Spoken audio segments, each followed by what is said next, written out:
बहुत बहुत धन्यवाद। आप सबको पता है जैसे कि फिरोजपुर गांव भले ही तहसील काशीपुर में आता हो, पर हमारे राज्य का नाम क्या है? हमारे राज्य का नाम क्या है? और उत्तराखंड एक आंदोलन के बाद बना हुआ राज्य है। तो सबसे पहले मैं अपना आगे का कार्यक्रम शुरू करने से पहले आप सबसे गुजारिश करूंगा कि सबसे पहले उत्तराखंड राज्य आंदोलन के शहीदों को हम नमन करेंगे। इसके लिए मैं नारा लगाऊंगा, उत्तराखंड राज्य आंदोलन के शहीद, आप मेरे साथ देकर करेंगे, अमर रहे। ठीक है, तो अब मैं नारा लगाऊंगा, आप पीछे से बोलेंगे, अमर रहे। उत्तराखंड राज्य आंदोलन के शहीद अमर रहे। उत्तराखंड राज्य आंदोलन के शहीद अमर रहे। उत्तराखंड राज्य आंदोलन के शहीद अमर रहे। बहुत बहुत धन्यवाद। आपका जोश बता रहा है कि आप न सिर्फ जोश में, आप पूरे होश में हैं। और जैसा कि मुझसे पहले के वक्ताओं ने कुछ न कुछ हमारी पार्टी के बारे में जो आपसे एक नुक्कड़ नाटक की तरह आपके सामने बात रखी है, आप समझ रहे होंगे कि हम काम की बात करने आए हैं। इससे पहले कि हम आगे शुरू करें, मैं थोड़ा सा भूमिका बताना चाहूंगा आपको। उत्तराखंड राज्य का जन्म एक महान आंदोलन से हुआ है। एक ऐसा आंदोलन जिसमें पहाड़ से लेकर मैदान तक हर व्यक्ति की मजबूत भागीदारी रही। युवा, किसान, मजदूर, राज्य से बाहर देश विदेश में रहने वाले प्रवासी उत्तराखंडी, हर किसी ने राज्य आंदोलन की लड़ाई में अपना योगदान दिया। जिसके बाद 9 नवंबर सन 2000 को वो ऐतिहासिक दिन आया जब अलग उत्तराखंड राज्य का सपना साकार हुआ। ये बात सभी जानते हैं, सबको पता है ना ये बात? चलिए, अगर नहीं भी पता है तो मुझे लगता है कि आप तक ये सूचना जरूर पहुंची होगी। उत्तराखंड राज्य निर्माण को लगभग आज 20 साल हो गए हैं। कौन से सन में बना था? सन 2000 में। और अब कौन सा चल रहा है? सन 2021। तो उत्तराखंड राज्य निर्माण को 20 साल हो गए हैं और 20 साल कम नहीं होते। लेकिन आज भी उत्तराखंड के अंदर बुरा हाल है। किस मांग को लेकर बना था? विकास के नाम पर, विकास की मांग को लेकर। और आज भी 20 साल उत्तराखंड राज्य के अलग से गठन होने के बाद भी उत्तराखंड राज्य का हाल बुरा है। आज स्थिति यह है कि राज्य के बच्चे बिना टीचरों वाले बदहाल स्कूलों में अपना भविष्य बर्बाद करने को मजबूर हैं। राज्य के युवा पढ़ाई पूरी करने के बाद रोजगार की तलाश में दर दर भटकने को मजबूर है। बीमार व्यक्ति सुविधाओं और संसाधनों के अभाव में अस्पताल पहुंचने से पहले ही रास्ते में मरने को मजबूर है। गर्भवती महिलाएं सड़क पर प्रसव के लिए मजबूर हैं। कोई गर्भवती महिला यदि अस्पताल पहुंच भी जाती है तो इलाज के अभाव में जच्चा और बच्चा दोनों की ही मौत उत्तराखंड में आम बात हो चली है। इन 20 सालों में हमने हर पार्टी को मौका दिया क्या नहीं दिया? हमने इन 20 सालों में हर पार्टी को मौका दिया। कभी हमने भाजपा की सरकार बनवाई और कभी हमने कांग्रेस की सरकार बनवाई। आज यहाँ भाजपा की सरकार है, सबको पता है ये बात। आज यहाँ किसकी सरकार है? भाजपा की सरकार है। दोनों पार्टियों को समय समय पर मौका दिया पर कुछ नहीं बदला। ये हमारा दुर्भाग्य रहा।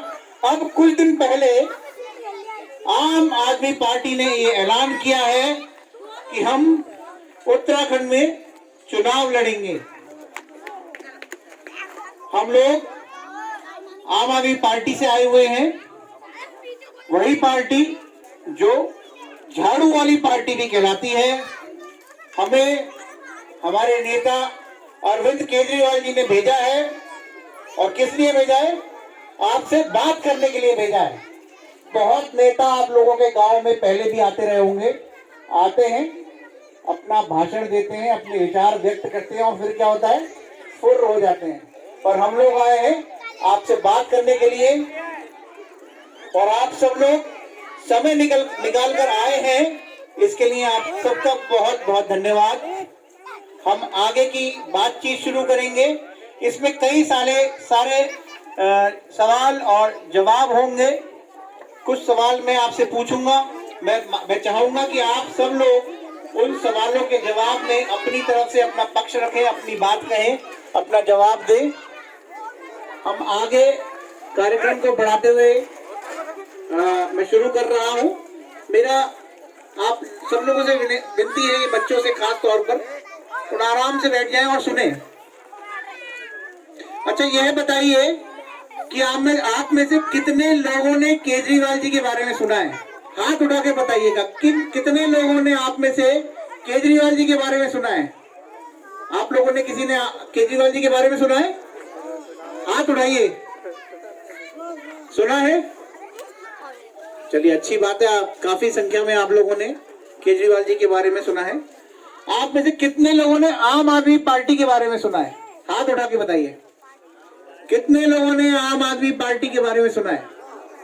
एक बार थोड़ा सा खड़ा रखिएगा, हमारा कोई आदमी, हमारा साथी कोई ना कोई फोटो अगर ले सके कि कितने लोग इस बात की हाजिरी भर रहे हैं कि उन्होंने आम आदमी पार्टी के बारे में सुना है। वो जो पीछे भाई साहब खड़े हैं, मैं उनसे एक बार विनती करता हूँ वो लोग भी आगे आ जाएं। हम आप ही की बात करने आए हैं, आइए।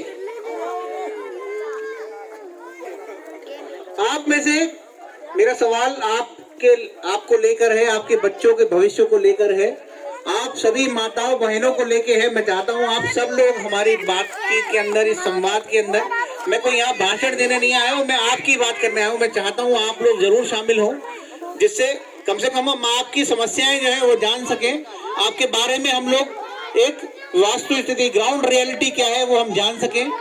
क्योंकि आज तो हमारी बड़ी सरकार नहीं है, लेकिन यदि आप सब लोग मौका देंगे और अगर हमारी सरकार बनवाते हैं, तो जब हमको आपकी समस्याएं पता होंगी तभी हम उन समस्याओं के समाधान की भी बात कर पाएंगे। तो मेरा सवाल आपसे है कि आप में से किस किस के बच्चे सरकारी स्कूल में पढ़ते हैं? कृपया हाथ उठा के बताएं किस किस के बच्चे सरकारी स्कूल में पढ़ते हैं। कृपया यहाँ इधर की तरफ से भी कुछ लोग हाथ उठा रहे हैं। बच्चे किस किस के बच्चे सरकारी स्कूल में? बच्चे तो पढ़ते ही होंगे, मैं कह रहा हूँ किसके बच्चे सरकारी स्कूल में पढ़ते हैं? ठीक है, ओके। तो मेरा सवाल इस बात पे ये बनता है कि जैसे आपने कहा कई लोगों के बच्चे, और ज्यादातर लोगों के आप लोग बता रहे हैं कि यहाँ पर ज्यादातर लोगों के बच्चे सरकारी स्कूल में ही पढ़ते हैं, तो मेरा सवाल आपसे ये बनता है, तो कैसी पढ़ाई है सरकारी स्कूलों में? कौन बताएगा कि कैसी पढ़ाई है सरकारी स्कूलों में? इनको माइक दो, ओके, किसी और को दे दो। कोई और व्यक्ति है जो बता पाएगा? वो पीछे से भाई साहब हैं, पीछे बताइए, पीछे।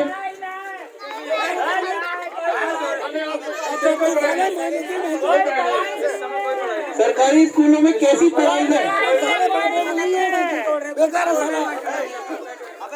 आपके बच्चे भी पढ़ते हैं सरकारी? फिलहाल नहीं पढ़ रहे, बच्चे छुट्टी लगा हुआ है, इसकी वजह से पढ़ नहीं रहे। लेकिन आप ये बताइए, लॉकडाउन में अभी लगा हुआ है, मास्टर के पास गया था, वो कह रहे थे पढ़ाई नहीं कर रहे, खाली बच्चे जा रहे हैं, लोग बैठ जा रहे हैं। नहीं पहले जाते थे। मेरा प्रश्न ये है, मेरा प्रश्न मैं आपको एक बार फिर से क्लियर कर दूं कि कैसी पढ़ाई है सरकारी स्कूल में? आजकल तो चलिए स्कूल बच्चे पढ़ते हैं, मैडम व्यवहार कराती रहती है और बच्चे एक काम करते हैं, खाना खवाया पढ़ाएंगे, एक काम नहीं। एक मिनट अब बताएं। मैं गया था मास्टर के पास, अभी 4-5 दिन हुए हैं, तो वो कह रहे थे अभी पढ़ाई चल नहीं रही, खाली बच्चे बैठे हैं और हम भी बैठे हैं कुर्सी पर, लॉकडाउन लगा हुआ है। इससे पहले जब लॉकडाउन नहीं था, स्कूल चल रहे थे, तब की स्कूलों की स्थिति कैसी थी? सरकारी बेकार थी, कुछ भी नहीं बेकार थी। आप बताएं। बेकार ये बिल्कुल है तो गुंडा कर दी सारी बिल्कुल। और इधर ये माताएं हैं, यहाँ कुछ माताएं हैं, इधर ये माता मैं चाहूंगा अपन भाई आप जरा इधर आके जरा माताओं से कुछ स्टेटमेंट लेना। जी, आपके बच्चे भी पढ़ते हैं सरकारी स्कूल में? आपके बच्चे पढ़ते हैं?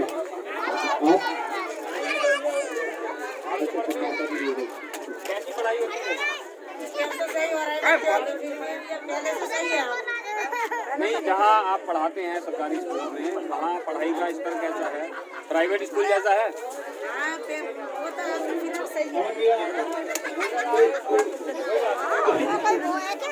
हो जाता है ये भाई साहब बताने को बता रहे हैं। कोई तमीज की कोई भी पढ़ाई नहीं हो पा रही है।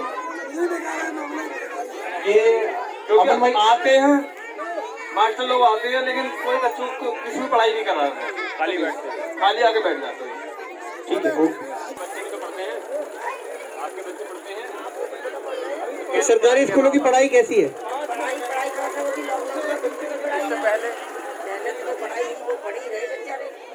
लेकिन तो छोटी स्कूल में पढ़ेंगे, सरकारी में कोई बड़े में तो जा नहीं सकते। तो मजदूरी मिलती नहीं है, एक दिन झाड़ी मिल गई, दूसरे दिन नहीं मिली, तो बेचारा कहाँ लाएगा? एक जोड़ी कपड़ा ढंग से नहीं मिल रहे बच्चों को, कहाँ से करेगा गरीब आदमी? ठीक है ओके ओके, हम आगे इस सिलसिले को आगे बढ़ाते हैं। तो आपका कहना यह है कि कोई ना कोई समस्या है और सरकारी स्कूलों की व्यवस्थाएं बहुत अच्छी नहीं है, और खास कर से क्योंकि मजदूरी के लायक ही पैसे नहीं मिल पाते हैं, तो बच्चों को स्कूल क्या भेजेंगे? आपका कहना ही है, यही कहना चाहते हैं? मजदूरी है जी, आप कह रही हैं कि मजदूरी ही नहीं है तो वे स्कूल कैसे भेजें? ठीक है ओके, हम आगे चलते हैं। कोई ठीक ठाक स्कूल यहाँ से कितनी दूर है जहाँ पढ़ाई अच्छी होती हो? आप लोगों के ये तो चलो, ये तो आपको पता है कि आपके गांव में जो भी कोई स्कूल है उसमें पढ़ाई अच्छी नहीं है, पर आप लोगों को ये पता होगा कि आसपास कितनी दूर पर कोई स्कूल ऐसा है कि जहाँ पर अच्छी पढ़ाई होती हो? कोई बता पाएगा इसमें? पढ़ाई तो अच्छी होती है, जब जेब में इस लोग में नहीं है खुद जाने के लायक, तो अच्छे कहाँ से पढ़ाओगे? एक मिनट जब जेब में हमारे में दम ही नहीं है तो पढ़ाएंगे कहाँ से? अच्छे स्कूल में बड़े लोगों के पढ़ते हैं, गरीब के कहाँ पढ़ते हैं? ठीक है, माता जी का कहना ही है। उसकी भी बेचारी कोई देखभाल नहीं होती। ठीक है, और वो भाई सबको देखो वो क्या करें। मानपुर रोड पर मानपुर गुरुकुल है, और एक वहाँ पे जीवन रेखा पे उत्सव तरफ है, प्राइवेट है। तो वहाँ पे भी कोई मतलब पढ़ाई लिखाई तमीज की नहीं हो पा रही। और कोई आप बताना चाहेंगे कि यहाँ से स्कूल कितनी दूर है जो अच्छा स्कूल है?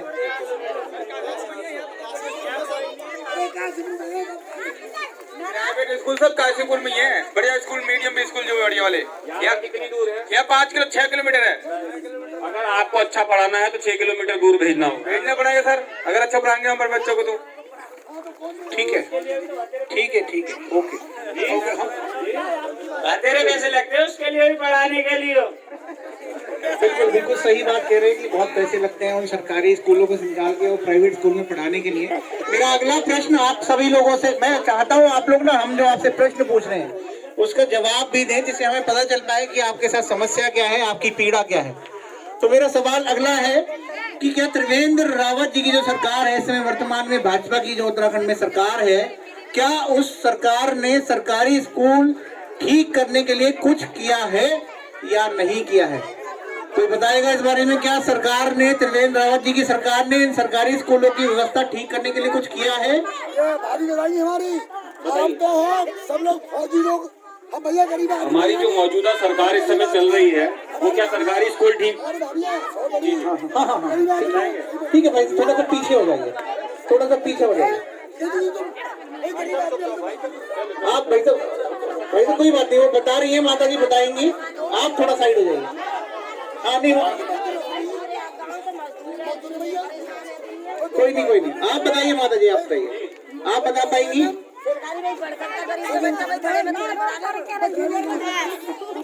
हाँ, कौन बता पाएगा कि सरकारी स्कूलों के लिए उनको अच्छी? एक बार कहना चाह रहा हूँ, जैसे मशीन तो वोट पड़ रही है, अगर बहुत लगा वोट पड़ेंगे ना तो उसमें तो सब कुछ प्रजाति का साथ वोट जहाँ जा रहा है, मशीन में दिक्कत आती है।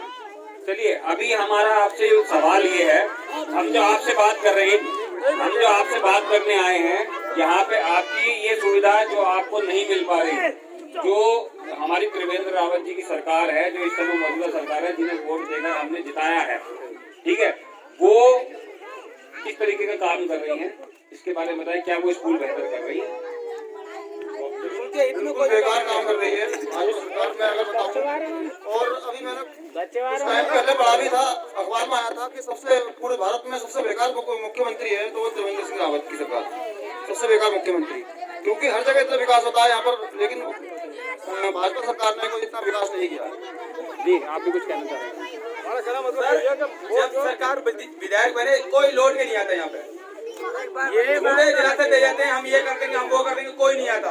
हमारे सब मन का प्रचार करके हम इतने भोले वाली लोग हैं यहाँ के जैसे कोई कह देता हम उधर ही वोट कर देते हैं। हमारे गांव के लोग इतने भोले हैं। आप कुछ कहना चाह रहे थे?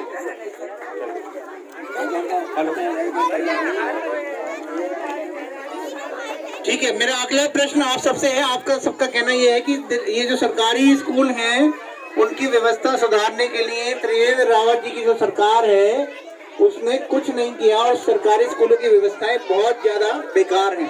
आप सबका यही मानना है ना? जो लोग ये हाँ कहना चाहते हैं एक बार हाथ खड़ा करके कहें कि सरकार ने कुछ नहीं किया। लूट के खाया, क्या कर रहे हैं? अच्छा, आपका कहना है सरकार ने लूट के खाया और कुछ नहीं करा। एक मिनट, क्या कह रहे हैं आप? सरकार ने लूट के खाया, क्या करे? गरीब आदमी मारे जा रहे हैं। गरीब आदमी को वो है कुछ मेरा अगला आपसे सब प्रश्न ये है हमारे गांव की जमीन कि आप में से, चलिए ये तो बात हो गई कि सरकार ने सरकारी स्कूलों के लिए कुछ नहीं किया, आप में से कितने लोगों के बच्चे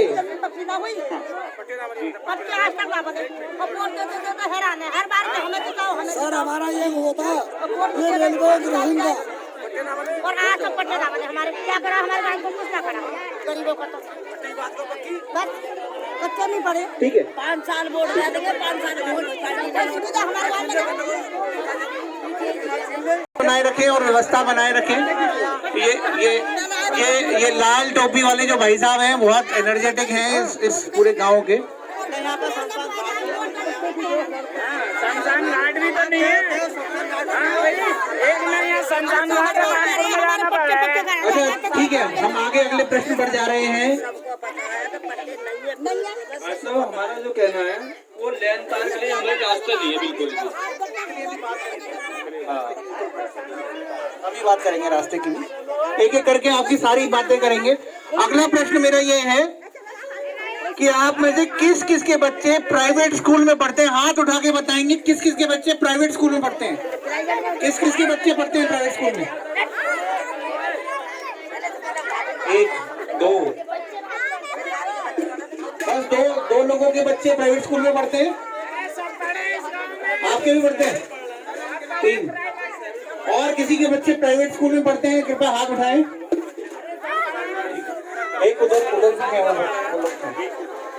ठीक है। अच्छा, मेरा जो लोग जिनके बच्चे प्राइवेट स्कूल में पढ़ते हैं मेरा उनसे प्रश्न है, अगला प्रश्न जो है आप ध्यान दीजिएगा, मेरी बात पे ध्यान दीजिएगा। अगला प्रश्न है कि क्या प्राइवेट स्कूल वाले मनमानी करते हैं, जब मर्जी फीस बढ़ा देते हैं?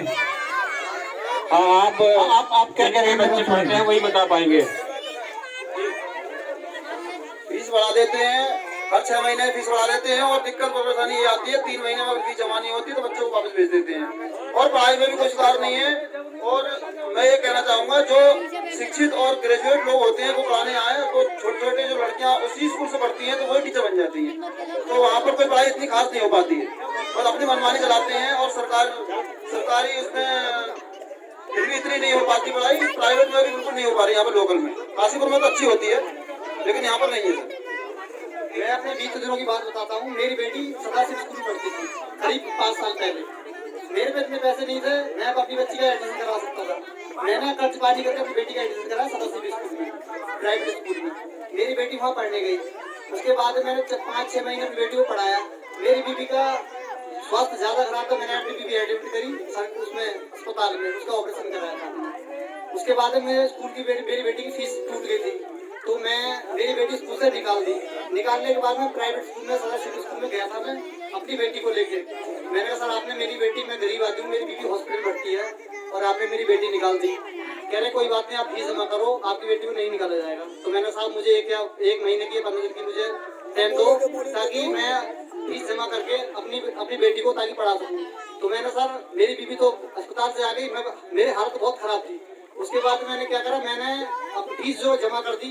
जमा करने के बाद में स्कूल अंदर हुआ करता था पहले मानपुर में, अब उन्होंने बाहर स्कूल बना लिया अपना। तो मुझसे री एडमिशन फीस मांगी गई। मुझसे कहा तुम्हारी बेटी है दोबारा एडमिशन होगा। मैंने कहा सर आपके यहाँ मेरी बेटी 2 साल से पहले ऑलरेडी पढ़ रही है, आप मुझसे री एडमिशन फीस मांग रहे हो।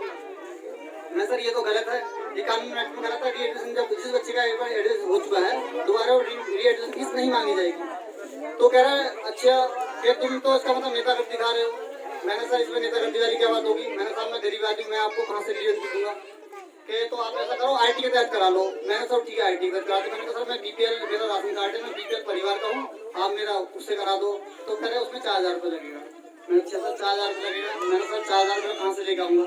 मैंने आप सर गलत बात कह रहे हैं कि मैं 4000 रुपये कहाँ से लेकर आऊँगा, आप बताओ।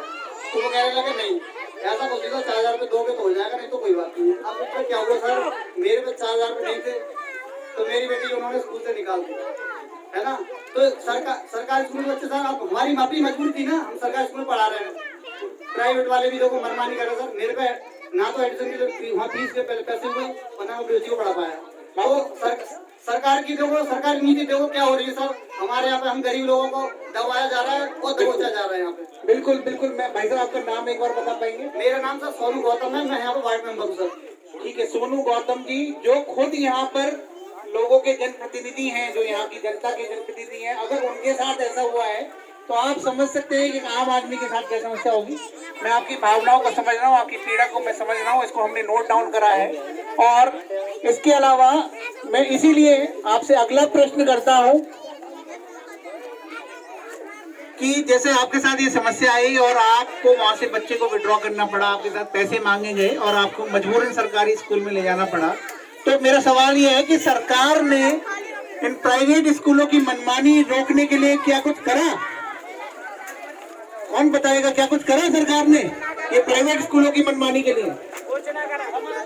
जी कुछ नहीं करा, आप ही बताओ। सरकार ने सर इस सरकार ने कुछ नहीं किया। मैं उप शिक्षा अधिकारी के पास गया था एडमिशन लेके, उन्होंने मेरी कोई आवाज उन्होंने सुनी नहीं मेरी। उन्होंने क्या कहा, इसमें हम कुछ नहीं कर सकते, ये हमारे एंटर में नहीं आता। मैंने मैम ये तो गलत बात है, आप उप शिक्षा अधिकारी हैं और आप कह रहे हमारे पास कुछ नहीं है सर, ऐसा तो कुछ होता नहीं है, आप ये गलत कह रहे हो। मैंने सर मैडम आपने ठीक है, उन्हें जो है मुझे परमिशन किसने दिया, आप उन्हें प्राइवेट स्कूल वालों परमिशन किसने दिया? तो कह रहे हैं कि हमें तो परमिशन हमने तो नहीं दी है। मैंने मैडम ये तो गलत बात है। मैंने कहा आपके यहाँ से परमिशन मिली हुई है। मैंने कहा आपके यहाँ पे बच्चे का मतलब आपके यहाँ पे उस पर एडमिशन किया जाता है RT के तहत, तो आपके यहाँ से होते हैं। तो कह रही हाँ मैडम ये तो होता है। तो कह रहे ठीक है आपको अच्छे स्कूल में पड़ेगा। तो मैं तो कहाँ ना गया, मैंने कहाँ का आवाज नहीं उठाई। फिर भी मेरे इस सरकार में तो क्या बताऊँ मैं सर, बस इस सरकार के बारे में इतना कहो बस थोड़ा है। इस सरकार ने क्या करा है हमारे गांव के लिए और हमारे बच्चों के लिए क्या करा है, बस हम जानते हैं, ऊपर वाला जानता है। ठीक है, ये कीड़ा है। अमन भाई आप जरा, ये माता जी भी कुछ बोलना चाहती हैं? ये कीड़ा है जो यहाँ के चुने हुए जनप्रतिनिधि हैं, जब उनके साथ इस तरीके का। माता जी आप बताइए, आप क्या बता रही थी अभी कि जो है सरकार ने क्या इन मनमानियों को क्रॉसिंग बनना चाहिए। हम तो गाँव में बंद है, ना रास्ता हमें निकलने को ना कुछ भी। इतनी परेशानी हमारी हल करो तो हमारे गाँव में आओ। आपकी इस बात पर अभी बात करेंगे। वोट देने को बताया, वोट दे रहा पर गरीब आदमी की सुनता कोई। बिल्कुल सही बात, रास्ता हमारी पार होगा, गरीब आदमी को से हमारे पट्टे बन जाने चाहिए, हमारे पट्टे बन जाने चाहिए, हम तो रास्ता से परेशान। ये हमारे रास्ता पार हो जाने चाहिए। बिल्कुल इस बारे में अभी बात करेंगे। इसके बारे में जैसे जैसे हम लोग आपसे सवाल करेंगे उसके जवाब हम आपसे लेते रहेंगे। हाँ बिल्कुल बिल्कुल। ये हमारा तो 5 साल बाद हम इलेक्शन में सब विधायक के भी सबके वोट दे रहे हैं, जिला पंचायत के भी, PDC के भी, सबके दे रहे हैं। पर हमारे आज तक जमीन के बारे में कोई सुनवाई नहीं हुई है। बिल्कुल। क्या आज तक आपसे कोई समस्या पूछने आया इस तरीके की कभी? सबने पूछी, इनाम दे जाते हैं पर कहीं कोई। ठीक है, तो मेरा ये आप लोग जो भी अभी आपकी भाई साहब थे यहाँ पर गौतम जी, उन्होंने अपनी पूरी पीड़ा बताई, उनके साथ जो घटना पूरी बीती है आप बीती उन्होंने सबके सामने सुनाई। इसलिए मैं आपसे आगे ये बताना चाहता हूँ कि अच्छा ये बताइए कि क्या सरकार ये सरकार है ये प्राइवेट स्कूलों के खिलाफ कुछ करती क्यों नहीं है? आपको नहीं लगता कि अधिकांश जो प्राइवेट स्कूल हैं या तो नेताओं के हैं उनके रिश्तेदारों के हैं या नेताओं से उनको संरक्षण प्राप्त है? आपको लगता है ऐसा कि या तो वो नेताओं के हैं या नेताओं के रिश्तेदारों के हैं जो प्राइवेट स्कूल है, या फिर कहीं ना कहीं वो उनको कहीं ना कहीं वो नेता जो है, बड़े लोग जो है, बड़े नेता जो है, वो उन स्कूल वालों को संरक्षण देते हैं, प्रोटेक्शन देते हैं? आपको लगता है ऐसा? अगर ऐसा लगता है तो एक बार हाथ करके बताइए। आप दोनों हाथ खड़े कर दीजिए, एक बार पता चल जाएगा। ठीक है, तो हम एक और आगे की एक और समस्या जो मेन बात है, मुख्य बात है, ये अभी अब तक हम शिक्षा की बात कर रहे थे, आपसे एक और चीज के बारे में फीडबैक लेना है। वो ये है कि आप में से कौन कौन सरकारी अस्पताल में इलाज के लिए जाते हैं? कौन कौन जाते हैं सरकारी अस्पताल में इलाज के लिए? बैठो, सारे की तरफ बैठो। एक मिनट हाँ, एक बार अम्मा को जरूर। 30 रुपए तो डॉक्टर ले रहे हैं और सरकारी में ले रहे हैं 25 रुपए की पर्चा काट रहे हैं। क्या फायदा? दवाई दे दे क्या फायदा सरकारी? कोई पैसे तुरंत मुझसे पैसे लिए 60,000 रुपए फूक के आया था मैं। सरकारी अस्पताल में? हाँ जी, सरकारी रावत के अस्पताल में। तो सरकारी अस्पताल आप कहीं जो है कि सरकारी अस्पताल में इलाज कौन करवाने जाता है? हम गए अपने लड़के को, हमारे लड़के को टीवी बताई थी, लेकिन भाई को उधर भिवानी भेज दिया, भिवानी भेजा। लेकिन मैंने 10,000 रुपये खर्च करे, 10,000 रुपये खर्च करे मैंने। नहीं आई तो भवानी के लिए भेज दिया। अच्छा, ये बताइए, जैसे आप लोगों ने, कई लोगों ने सरकारी अस्पताल आपने जाके देखा है, अस्पताल इलाज के लिए कभी ना कभी गए हैं, तो ये बताइए कि यहाँ के सरकारी अस्पतालों की क्या हालत है? ये बताइए कि यहाँ के सरकारी अस्पतालों में आप इलाज के लिए जाते हैं, यहाँ के सरकारी अस्पतालों की क्या हालत है?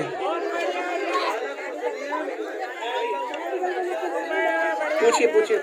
ये माइक प्लीज। जाते हैं उन्हें मेडिकल को भेजते हैं, वो मेडिकल पे लिख के सब टोटल सरकारी दवाई कोई देते ही नहीं, सरकारी दवाई कोई मिलती नहीं, खाली मेडिकल पे लिख दे देंगे डॉक्टर लोग, जाओ वहाँ से लो। 25 रुपए गोली देते क्या फायदा सरकारी में? बताओ। सरकारी से लेकर आओ, जसकन की लाएंगे वो भी वहीं से लेकर आओ, मेडिकल से लेकर आओ। घर वाली को बच्चे वाले में रोड है, नहीं कर रहे, क्या करूँ फिर? मेरी भाभी है, ये मेरी बहनवाली मम्मी तैयार है, मेरी भाभी है दोनों ये। नहीं, हम आपकी पीड़ा समझते हैं। तो अब काफी लोगों ने आपने बताया कि सरकारी अस्पतालों में क्या समस्याएं हैं, तो मेरा आपसे एक प्रश्न है कि क्या बाहर हो रहे हैं?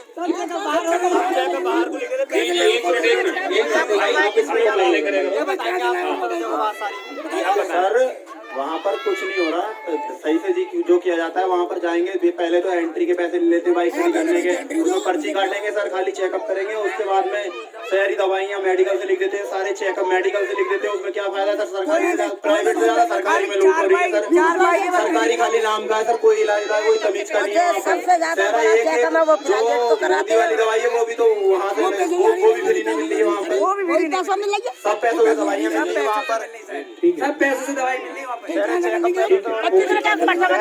है, आगे इस सिलसिले को, आपकी बातचीत के, हमारी बातचीत के सिलसिले को हम आगे बढ़ाते हैं। तो मेरा ये आपसे कहना है कि आप सब बता रहे हैं सरकारी अस्पताल में कितनी समस्याएं हैं, तो मेरा प्रश्न है आपसे कि क्या वर्तमान की भाजपा की त्रिवेंद्र सिंह रावत जी की जो सरकार है उत्तराखंड में, उस सरकार ने इन अस्पतालों को ठीक करने के लिए कुछ किया? बताइए, क्या कुछ किया सरकार ने? कुछ नहीं करा।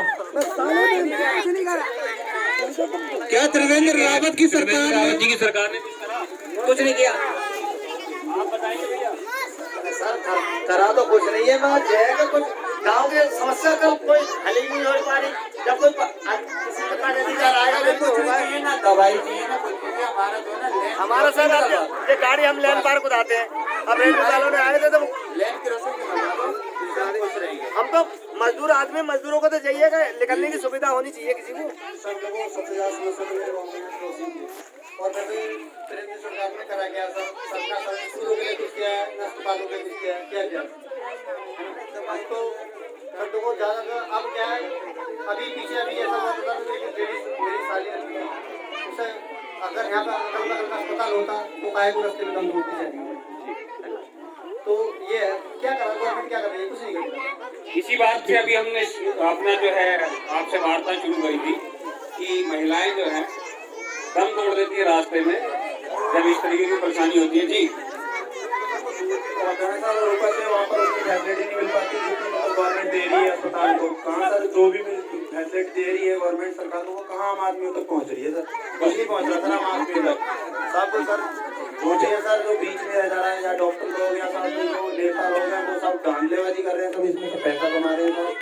कोई इसमें यहाँ थोड़े रहा है सर, किसी को गरीब आदमी को कोई खा रहा है थोड़ी हो रहा है सर। वहाँ पर जा रहे हैं, वहाँ पर बाइक खड़ी करने के 20 रुपए ले ले रहे हैं, 2 मिनट में कोई बंदा गया किसी को देख रहे 20 रुपए उससे ले लिए सबसे पहले। तो वो तो प्राइवेट से ज्यादा वो हो रहा है, उससे बड़े प्राइवेट में लेके जाओ, वहाँ इलाज कराओ, वहाँ ये तो रहेगा पैसे देंगे हमारा मरीज सेफ रहेगा। वहाँ पर ना कोई गारंटी ना कुछ, मर जाए तो कोई दिक्कत नहीं। ठीक है, अभी मेरा अगला प्रश्न आपसे इसी बात को लेकर था और वो प्रश्न है कि यहाँ से कोई ठीक ठाक अस्पताल यहाँ से कितनी दूर है जहाँ इलाज के लिए जाए तो जान बच जाए? बताइए कितनी दूर है? 7 kilometre. 7 kilometre, 7 kilometre sir, 7 kilometre दूर है यहाँ से अस्पताल। अगर वहाँ जहाँ पर इलाज होता है प्राइवेट अस्पताल है वो? प्राइवेट नहीं, सरकारी भी 7 किलोमीटर है यहाँ से। और प्राइवेट भी 7 है? प्राइवेट भी 7 किलोमीटर है, 6-7 किलोमीटर पड़ता है सर पूरा। और वहाँ इस बात की गारंटी है जान बच जाए अगर जो कोई समस्या वो तो हो? कोई नहीं लेता आजकल गारंटी। गारंटी कोई नहीं है। जी आप बताएं आप। हमें कुछ नहीं चाहिए, आपको वोट हम आपकी पार्टी से मिल जाएंगे और आपको वोट भी पूरा सहयोग भी देंगे, वोट भी देंगे, सब कुछ देंगे। लेकिन हमारा जो है ना इधर से थोड़ा गाँव के समस्या है, झगड़ा बन जाना चाहिए सर। देखिए आपका साथ ही है सर। देखिए अभी लाइन जो क्रॉस के आपसे ऊपर भी वार्ता आएंगे करना है, हमें। आपकी समस्याओं को नोट डाउन करना है। उसमें ये समस्या भी आपकी नोट डाउन हुई, ये भी है। आपको नाली भी चाहिए, आपका अधिकार है। आपको स्वास्थ्य भी चाहिए, आपके बच्चों को शिक्षा भी चाहिए, ये भी आपका अधिकार है। वो जो अधिकार है वो तो है, इसके अलावा ये भी अधिकार है कि नाली भी होनी चाहिए, आपका बच्चा भी अच्छे स्कूल में पढ़ना चाहिए। ठीक है, ये बात बार बार बार बार हम करेंगे तो उससे कोई फायदा नहीं है। और बात हमने नोट कर लिया। हमने ये समस्या नोट करी है। पेशाब करने को निकलने को रास्ता नहीं। अच्छा, मेरा अगला प्रश्न देखिएगा, आप सुनिएगा ध्यान से, कि मुझे इसमें आप लोगों की तरफ से जवाब चाहिए। आप में से कौन कौन लोग प्राइवेट अस्पताल में जाकर इलाज कराते हैं? आप बता पाएंगे? कोई बता पाएगा कि प्राइवेट अस्पतालों में जाकर इलाज कौन कौन कराता है? सब प्राइवेट स्कूल, सब प्राइवेट अस्पताल में जाके इलाज कराते हैं। मजबूरी में सब कराते हैं, वहाँ पर जाके बोल देते हैं, वहाँ पर सरकारी में जाके बोल देते हैं ये ज्यादा सीरियस है, ऐसा है वैसा है, कुछ भी लिख देते हैं, अस्पताल लिख देते हैं दूसरा। तो सर मजबूरी में कराना पड़ता है वहाँ जाके प्राइवेट अस्पताल में। तो क्या आप लोगों को लगता है कि प्राइवेट अस्पताल में बताने के लिए डॉक्टर लोग का दूसरे अस्पताल में लेकर जाते हैं, सरकारी वाले। सरकारी अस्पताल में सर अभी कुछ दिनों पहले मेरे बाबूजी की तबीयत खराब थी तो सर उन्हें टीबी थी सर। उस मामूली सी टीबी में सर 6,000 रुपए की जांच लिखती वहाँ से सरकारी अस्पताल में। तो काहे का सरकारी, वो तो मजबूरी में बंदा प्राइवेट में जाएगा ही जाएगा सर। तो फिर अगर 6,000 की जांच कराएंगे तो सरकारी में क्यों जाएंगे, प्राइवेट में ना जाएंगे, वहाँ 4,000 में जांच हो जाएंगी। तो क्या प्राइवेट अस्पतालों में जब आप इलाज कराने जाते हैं तो वहाँ भी अनाप शनाप बिल बनते हैं? बहुत ज्यादा अनाप शनाप बिल बनते हैं वहाँ पर, तो मनमानी से बिल बनते हैं। पहले एडमिट कर लेंगे अपने मरीज को कि भाई 30,000 रुपए लेंगे, लास्ट में बना दिया 65,000 का, बिल उसे कौन रोक रहा है? ये अपने मरीज को बचाने के लिए आप लोग फिर फालतू बिल दे के आते हैं। तो सर देना पड़ेगा सर, मरे हुए के पैसे दे के आने पड़ते हैं वहाँ। तो केवल बंदा मर भी गया तो बॉडी ले जाने के लिए पैसे देने पड़ते हैं। पैसे ले लेते हैं, बना लेते हैं पैसे। तो हमारा जिंदा हो पैसे तो सब बना दिए हैं वो। जी जी जी, देखिए पीड़ाएं बहुत हैं। तो मैं आपसे एक बार फिर ये पूछना चाहता हूँ कि क्या आप ये मानते हैं कि प्राइवेट अस्पतालों ने भी लूट मचा रखी है? एक बार जरा जोर से बताएंगे तो हमें ज्यादा अच्छा पता चलेगा। प्राइवेट अस्पतालों ने लूट मचा रखी है, इस बात से कौन कौन सहमत है? हाथ उठा के, हाथ उठा।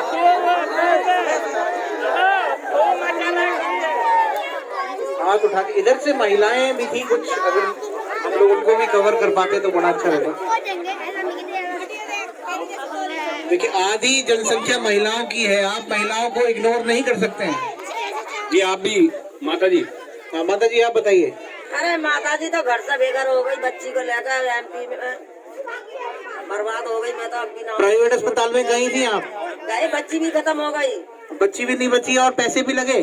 ऐसे तो लगते साहब कर्ज से ना छोटे बहुत किस्तें चल गई, अपने मजबूरी में कर रहे हैं, अपने लौट बदल। अच्छा कितना कर्जा करना पड़ा आपको उस इलाज के पैसे दे के आने में? देखो इस बात की तो कोई तादाद नहीं, पढ़े नहीं लिखे नहीं है हम, लेकिन फिर भी कुछ पैसा तो लगा होगा आपका? तो पैसा तो लगता ही है। जी जी जी।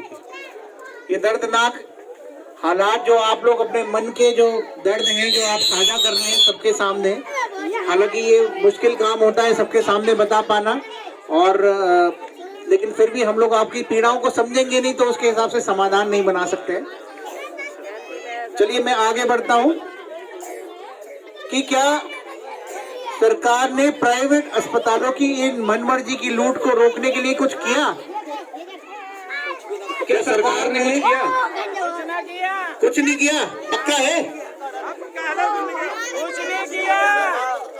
मतलब आप मानते हैं कि सरकार ने इन प्राइवेट अस्पतालों की लूटपाट जो मचा रखी है इसको रोकने के लिए कुछ नहीं किया? तो जरा ये सोचिए कि फिर क्यों नहीं किया, बताइए। आपको अंदाजा है क्यों नहीं किया? क्योंकि मैं बताता हूँ आपको क्यों नहीं किया। क्योंकि स्कूलों की तरह अस्पताल भी नेताओं के या उनके रिश्तेदारों के या नेताओं द्वारा संरक्षण प्राप्त होते हैं। ये प्राइवेट अस्पताल भी, इसलिए सरकार उन प्राइवेट अस्पतालों के लिए कुछ नहीं करती। सर जब तक हमारे शिक्षा की जो कि प्राइवेट शिक्षा जा चुकी है, सारी प्राइवेट शिक्षा जा चुकी है, जब तक ये शिक्षा जितने भी अधिकारी हैं, जितने भी हाई लेवल के कर्मचारी हैं, वो जब तक सरकारी स्कूल में नहीं पढ़ेंगे, जब तक उनके सरकारी स्कूलों का ठीक नहीं होगा। और जब उनके प्राइवेट में पढ़ेंगे, जहाँ बच्चे के सरकारी में पढ़ेंगे, उनके साथ में कॉम्प्रोमाइज किया जाता है कि आरक्षण है। आरक्षण, अगर एक बात बताइए कि अगर यदि कोई बच्चे को आप दूध पिला रहे हो, हर चीज सुविधा मिल रही है, और आप जो है एक बच्चे को, ग्रामीण बच्चे को कुछ भी सुविधा नहीं मिल रही, और उसका कंप्रोमाइज उसी के साथ करा जाता है। फिर आरक्षण के लिए कहा जाता है कि ये आरक्षण क्यों है? ये आरक्षण जो बाबा साहब ने बनाया था, इसीलिए बनाया था कि ग्रामीण भी आगे पहुंचे। अगर जब तक ये शिक्षा, अगर यदि शिक्षा जो है ग्रामीण जितने भी हैं सभी सरकारी स्कूलों में पढ़ेंगे, तभी उन अधिकारियों को मालूम होगा कि सरकारी स्कूल में कोई भी पढ़ाई नहीं की जाती। बहुत सही कहा आपने। जब तक 5 का बच्चा, कक्षा 5 का बच्चा अपना नाम भी नहीं लिखने पाता, तो बताइए क्या शिक्षा आगे क्या कर पाएगा ग्रामीण? जब क्या अगर यदि आरक्षण बच्चा है वो कहाँ आगे बढ़ेगा? बहुत सही, आप बिल्कुल सही बात बयान कर रहे हैं, बिल्कुल सही बात है। शिक्षा, अशिक्षा के कारण ही ये सरकारें आम जनता को लूटती चली आई हैं। मेरा अगला प्रश्न है, आपके गांव में कितने लोग रोजगार के चलते गांव छोड़कर चले गए हैं? कितने लोगों ने यहाँ से पलायन किया है? कोई बता पाएगा इस बारे में? कोई बता पाएगा कि रोजगार के लिए इस गांव से लोगों को बाहर जाना पड़ा हो? जाते हैं, बहुत ज्यादा शहर में जाते हैं, रोजगार के लिए तो बहुत ज्यादा शहर में जाते हैं, सब शहर में जाते हैं। जो लोग गाँव छोड़ के शहर भी छोड़ के चले गए।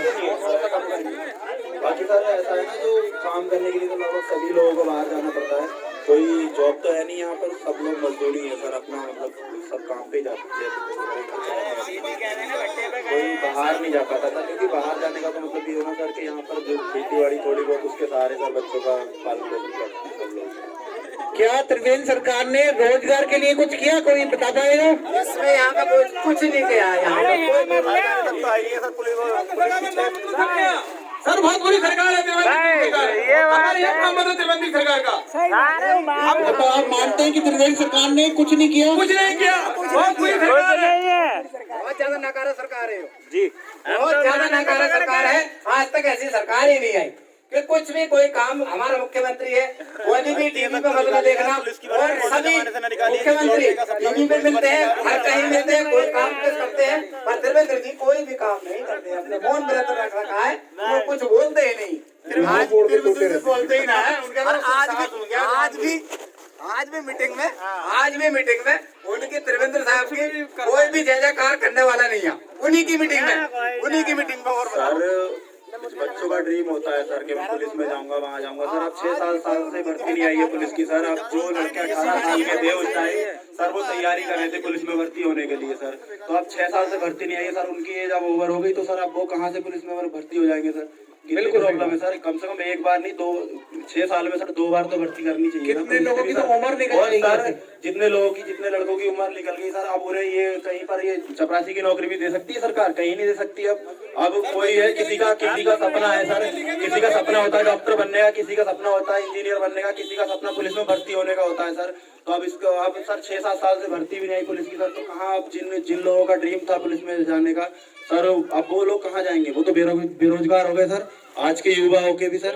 ये प्रॉब्लम नहीं है तो सर क्या है ये? अच्छा ये बताइए, कोई और है? सबको बर्बाद कर देगा मोदी। हाँ जी, सबको बर्बाद कर देगा मोदी, बोलते का जी।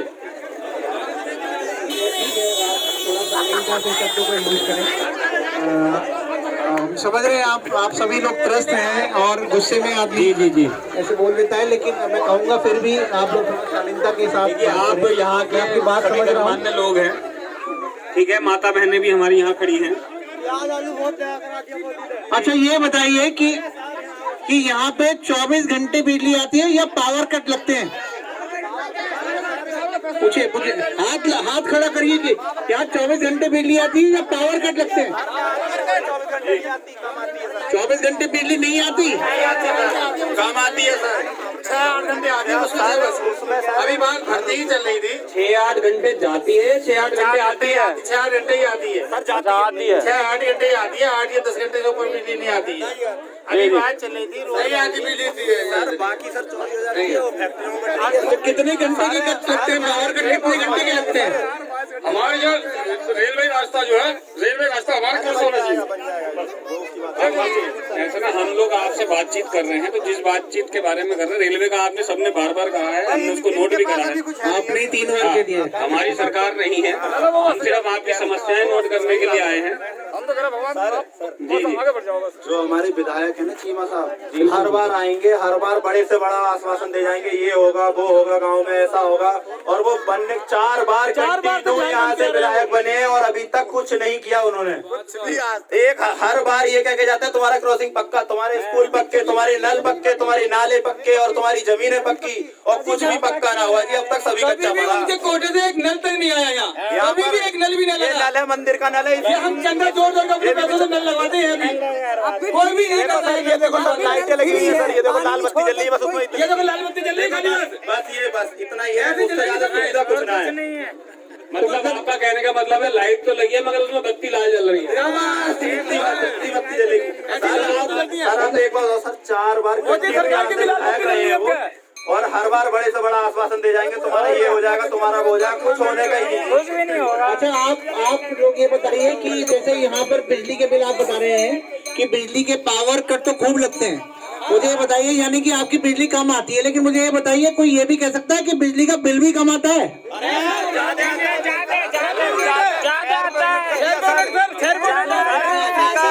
सर कितना बिल आ रहा है बढ़ के? हाँ बताइए, एक करके बताइए, कि बिजली का बिल कम आता है, बिजली का बिल ज्यादा आता है? जो ग्रामीण क्षेत्र के बिजली का बिल यूनिट के हिसाब से होता है, जो 2 रुपए 50 पैसे पर यूनिट होता है, वो पर 2 रुपए 50 पैसे 4 रुपए 50 पैसे पर यूनिट के हिसाब से बिल आता है। वो 1 किलोवाट का बिल ऐसे लगता है जैसे कि औद्योगिक बिल आ रहा है। तो मतलब आपका कहना ये है जो बिजली के पावर कट लगते हैं इसलिए आपके ऊपर सरचार्ज और लगाते हैं कि बिजली नहीं आती इसलिए आप बिजली के ऊपर सरचार्ज और लगाए? अब ये तो सरकार की मनमानी है सर। 1 किलोवाट के कनेक्शन के लिए 6 रुपए यूनिट के बिजली के हिसाब से पैसे देते हैं सर हम। अच्छा, 2 महीने का बिल हमारा कम से कम 1500-1800 रुपए बिल आता है। 2200 से कम का आता ही नहीं 1 किलो पे, 1 किलोवाट के सर कम से कम 4 किलोवाट का बिल आता है 1 किलोवाट के मीटर पे।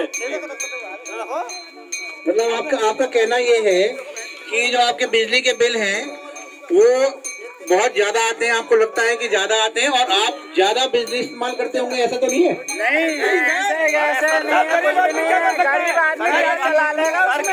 सर गरीब आदमी क्या जला लेगा उसमें? एक बल्ब जलता है और रात को बंद करके चले जाते हैं काम पे को अपने, कोई भी कुछ नहीं है सर। एसी में कुछ ना सर हमारे घरों में एसी लगी, ना सर हमारे घर में फ्रिज कूलर वाशिंग मशीन लगी सर, तो हम कहाँ बिजली यूज करेंगे सर? हमारा तो लगता है इतनी कम बिजली घर में कोई हीटर थोड़ी चला रहे हैं कि आदमी बिजली यूज होगी। जितनी नॉर्मल बिजली खर्च होती है, 1-2 बल्ब होते हैं, उसके अलावा टीवी सीवी होता है, ये मोबाइल चार्ज होते हैं, इनमें जितनी बिजली कितनी बिजली खर्च होगी इनमें आप बताइए। और तब भी आपके 2 महीने के बिल 2500 बिल आते 2 महीने तक। 2250 बिल आते हैं, 2 बल्ब जल रहे हैं जहाँ। मेरा अपना बिल 3200 का आया, जबकि मेरे घर में सिर्फ 3 LED लाइट जलती है, मोबाइल चार्ज होता है, उसके अलावा कोई खर्चा नहीं है। सर अभी एक मेरा दोस्त है आकाश, उसके यहाँ पर सर ना ही तो सर कोई मतलब इतनी ज्यादा सुविधा नहीं है उसके घर में, ओनली 2 बल्ब जलते हैं सर। उसका 2600 रुपए का बिल आया, अभी कल जमा कराया सर, विद प्रूफ दिखा सकता हूँ। जी जी। अच्छा ये बताइए, हमारे उत्तराखंड के पानी से पूरे देश को बिजली मिलती है, आप सबको पता है ना, यहाँ पे बड़े बड़े बांध बने हुए हैं। सर ये पता है हमें, ये तो तो हमारे उत्तराखंड के पानी से पूरे देश को बिजली मिलती है, पर हमें ही 24 घंटे बिजली नहीं मिलती, तो बस बिल आते हैं, बिजली नहीं आती है। तो बिजली बिल के नाम पर लूट मची हुई है, इस बात से कितने लोग हाँ कर रहे हैं। सर सब लोग आते हैं यहाँ पर, सब ये समस्याएं नोट करके ले जाते हैं, सब आश्वासन दे जाते हैं, तुम्हारा ये होगा तुम्हारा वो होगा, बट उनका काम निकला फिर उसके बाद कोई नहीं लौटता था यहाँ पर। सर हम 2 महीने से अपने खेत के कनेक्शन के लिए लड़ रहे हैं। जय साहब कह रहे हैं तुम्हारा जंगलाती में है, पहले प्रूफ दिखाओ फिर कनेक्शन मिलेगा, और हम घर का बिल भी दे रहे हैं, तो खेत का बिल मीटर को नहीं बना के दे रहे हमारे सर। वो खंबे पर मेन मीटर की लाइट हट जा रही है, 2-2 दिन अंधेरे में रह रहे हैं, वो आ ही नहीं रहे हैं, सही करने वाले बोल भी दे रहे हैं। और हमारे फसल भी सब सूख रखी है, बरसात के ऊपर ही हमारी फसल चल रही है। तो यानी कि बिजली की भी बहुत सारी समस्याएं हैं और आप लोगों की सुनवाई कोई नहीं करता है, तो क्योंकि आम आदमी कौन है? आम आदमी वही है जिसकी कोई सुनवाई नहीं होती, जिसकी कोई पहुंच नहीं होती है।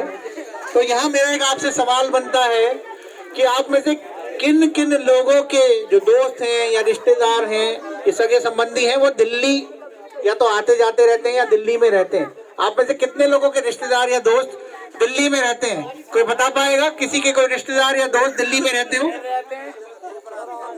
किसी के दोस्त या रिश्तेदार दिल्ली में रहते हो? आप क्या बता पाएगा कोई? दिल्ली आते जाते तो रहते हैं। दिल्ली की सरकार बहुत बढ़िया है, बहुत अच्छा काम कर रहे हैं अरविंद केजरीवाल जी। उनकी तरह मुख्यमंत्री अगर जैसे ऐसी शिक्षित मुख्यमंत्री अगर हर स्टेट को मिल जाए, स्टेट बहुत आगे पहुंच जाएगी। उन्होंने शिक्षा के मामले में, अस्पताल के मामले में बहुत बढ़िया काम किया है, ना ही कोई कांग्रेस ने किया ना बीजेपी ने किया। ऐसा काम करा है कि आप आदमी की पार्टी की यहाँ भी सरकार बने तो और अच्छा स्टेट को बना। आम आदमी पार्टी जिंदाबाद, जिंदाबाद जिंदाबाद।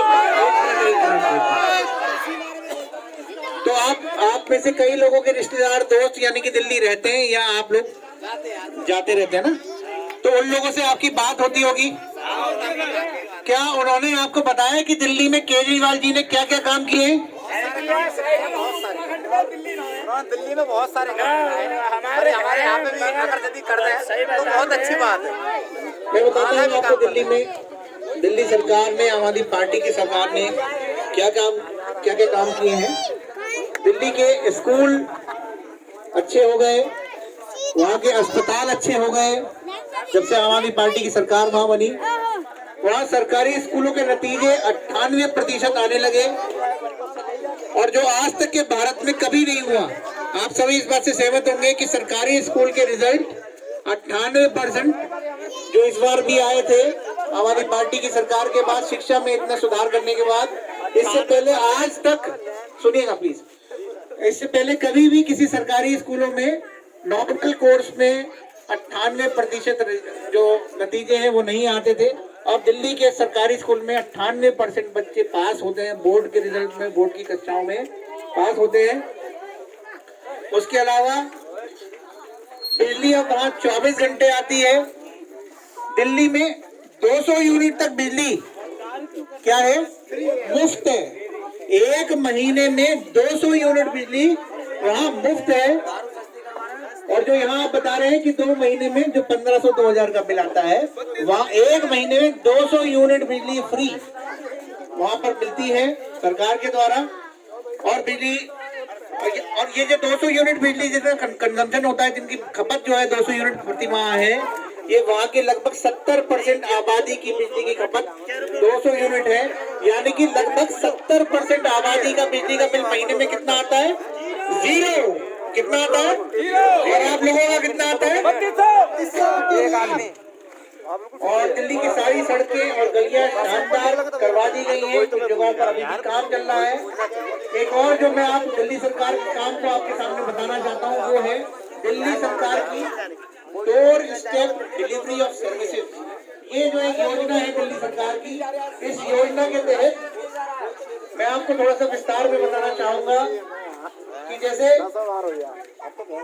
डोर स्टेप डिलीवरी में क्या होता है कि छोटे छोटे काम जो आपको हमको सबको जरूरत पड़ती है, ऐसे प्रमाण पत्र जैसे जन्म प्रमाण पत्र, जैसे मृत्यु प्रमाण पत्र, जैसे ड्राइविंग लाइसेंस, जैसे जाति या आय प्रमाण पत्र, जैसे छोटे छोटे किंतु जरूरी डॉक्यूमेंट को बनवाने के लिए दिल्ली वालों को आप किसी सरकारी दफ्तर के चक्कर नहीं लगाने पड़ते हैं। उसके लिए क्या होता है, बस एक नंबर है, एक नंबर दिया गया है दिल्ली सरकार के द्वारा 1076। आप उस नंबर को मिलाइए और उसके बाद क्या होता है, वहां से सरकारी अधिकारी एक फोटोकॉपी मशीन लेकर और अन्य जरूरी कागजात लेकर आपके घर आता है। आपको कहीं नहीं जाना है, आपको तहसील नहीं जाना, आपको नगर निगम नहीं जाना, आपको एसडीएम साहब के ऑफिस में नहीं जाना, आपको डीएम साहब के ऑफिस के चक्कर नहीं लगाने। आपके लिए क्या करना है, एक 4 डिजिट का नंबर है अपने फोन से, आप बस वो मिला देंगे, उस पे फोन उठाएगा और वहां से वहां आप बताएंगे कि आपको क्या काम कराना है। आज हम उन्हीं वहां से बात कर रहे हैं। वहां से एक आदमी आएगा, अपने साथ में फोटोकॉपी मशीन लेके आएगा, अन्य जरूरी चीजें लेके आएगा, आपके घर पर आएगा जो आप बताएंगे जिस जगह का एड्रेस, और वहां से आपके जरूरी कागजों को इकट्ठा करेगा। और उसके बाद कुछ एक लिमिटेड समय होता है, किसी को 7 दिन लगते हैं, किसी को 10 दिन लगते हैं, उतने दिन के अंदर वो आपके घर पर वो प्रमाण पत्र पहुंचा कर जाएगा। आपको कहीं नहीं जाना है। और इसके लिए सरकार एक बहुत छोटा सा शुल्क लेती है, उसके आने जाने का समझ लीजिए, लेकिन आपके कितने दिन बचते हैं, आपका कितना समय बचता है, आपकी मजदूरी बचती है जो आप छुट्टी करके जाते हैं। तो ये दिल्ली सरकार की door step delivery of services scheme है। और इसके बाद आप बहुत देर से इंतजार कर रहे हैं हमारे इस टीवी स्क्रीन का। ये प्रोग्राम, ये हमारा वीडियो वैन प्रोग्राम है। मैं आप सबके सामने एक ऐसा वीडियो दिखाने जा रहा हूँ